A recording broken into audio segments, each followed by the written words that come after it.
नमस्कार. ठिबक charitable trust गेले 2 वर्ष या ट्रस्टची निर्मिती होऊन जवळजवळ 2 वर्ष पूर्ण झालेली आहे. आणि हा जो ट्रस्ट आहे हा ट्रस्ट या जिल्ह्याचे पालकमंत्री नामदार उदयजी सामंत यांनीच बनवलेला आहे.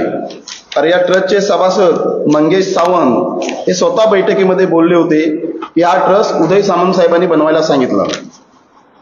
मुळात असं आहे की हे ट्रस्ट आणि या जिल्ह्याचे पालकमंत्री उदय सामंत गेले 2 वर्ष आमच्या बौद्ध समाजाची दिशाभूल आणि फसवणूक करत आहेत. कम्युनिटी सेंटर आणि बुद्ध विहार या 2 गोष्टीच्या पैलूवरती समाजाला खेळवण्याचं काम करत आहेत. याच्या पाठीमागे या जिल्ह्याचे पालकमंत्री नामदार उदय सामंत यांचा राजकीय स्वार्थ आहे. कारण गेल्या विधानसभेच्या आधीच कम्युनिटी सेंटरचं ओपनिंग झालं. म्हणजे आज ते बुद्ध विहार म्हणतात आहे, परंतु ते कम्युनिटी सेंटरचं ओपनिंग झालं. आणि ते ओपनिंग त्या चॅरिटेबल लोकांना हाताशी धरून त्या ओपनिंगच्या निमित्ताने आमच्या या बौद्ध समाजातील लोकांना बुद्ध साहेबांचा प्रसारणी प्रचार करण्यासाठी गावागावामध्ये फिरवण्यात आलं. आज ही परिस्थिती तीच आहे. रत्नागिरी शहरामध्ये नगर परिषदेच्या निवडणुका आहेत, काही पुढे नगर परिषद जिल्हा परिषदेच्या निवडणुका आहे. आणि याचाच एक टायमिंग म्हणतात ना, टायमिंग साधत ही जी 23 तारखेला बैठक लावली आहे भीम या पॅन्थरनी, ती बैठक याच निवडणुकीच्या पार्श्वभूमीवर साधलेली आहे आणि तिथे पालकमंत्री साहेबांना संबोधित करण्यासाठी बोलवलेलं आहे. मुळात लोकांना माहिती आहे की हे कम्युनिटी सेंटर आहे, लोकांचा विरोध आहे. आपला 27 तारखेला मोर्चा झाला. आज जे ट्रस्टवाले गावागावामध्ये फिरत आहेत ते सांगताना काय सांगतात आहे की सामंत साहेब त्या कार्यक्रमाला येणार आहेत. तुमची जी काही कागदपत्र असतील, म्हणजे गावात तुम्हाला काही रस्ते बिस्ते पाहिजे असतील ते घेऊन तिथे या. म्हणजे गर्दी जमवण्याचा कार्यक्रम काय बघा.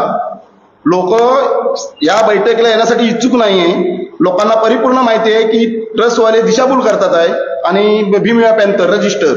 परंतु हे ट्रस्टचे लोक गावागावांमध्ये जाऊन सांगतात आहे तुमची काही रस्त्याची अडचण असेल, काही पाण्याची अडचण असेल, ते कागदपत्र घेऊन सावरकर नाट्यगृहामध्ये या, जेणेकरून त्यांना गर्दी जमवण्याचा हा केविलवाणा प्रयत्न आहे.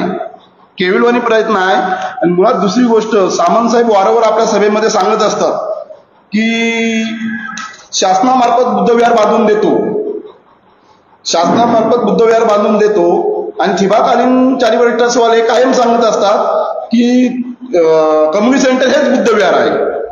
म्हणजे दोघांमध्ये सुद्धा गफलत बघा, समाजाला संभ्रम करण्याची ही व्यवस्था चालू आहे. आधी ह्या दोघांनी बसून हे निश्चित करावं की समाजाच्या कशा पद्धतीने संभ्रम निर्माण करतात आहे.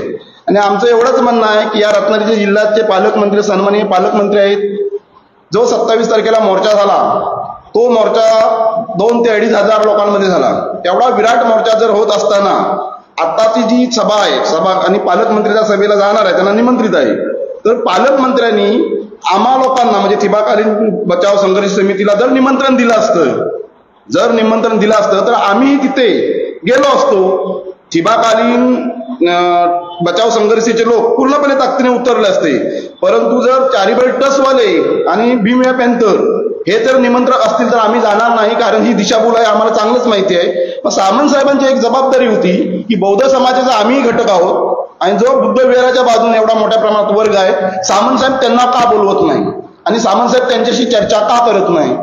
सामंत साहेबांनी आपला हट्ट सोडून द्यावा आणि इथे समाजाला बुद्ध विहार आणि ती जागा, बुद्ध विहार म्हणण्याची ती जागा बौद्ध समाजाला द्यावी, एवढीच आमची विनंती आहे. अशाच नवनवीन घडामोडी पाहण्यासाठी 24 न्यूज चॅनलला आत्ताच सबस्क्राईब करा, शेअर करा आणि बेल आयकॉनला प्रेस करायला विसरू नका. आणि